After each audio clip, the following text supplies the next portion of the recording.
ஆமா வெயிட் இல்ல மாமா கட்சி. கட்சி அது தலை வெட்டுறதுக்குன்னே வச்சிருக்க கட்சி அது. அப்படியா? நேக்கா வெட்டுற மாப்பிள்ள கொஞ்சம் கிடைக்கிறதா போடுவாரு வேகத்தை காட்டுறது. வந்துடாருப்பா.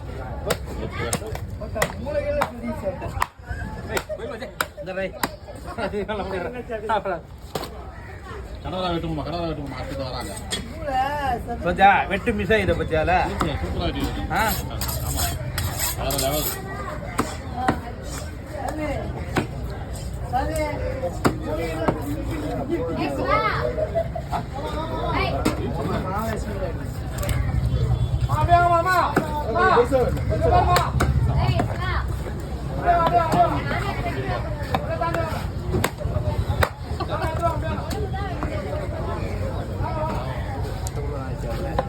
சரி இது வேலையா அங்கே முடியலையா அவரால் பாருங்க முடியலன்ட்டாருங்க.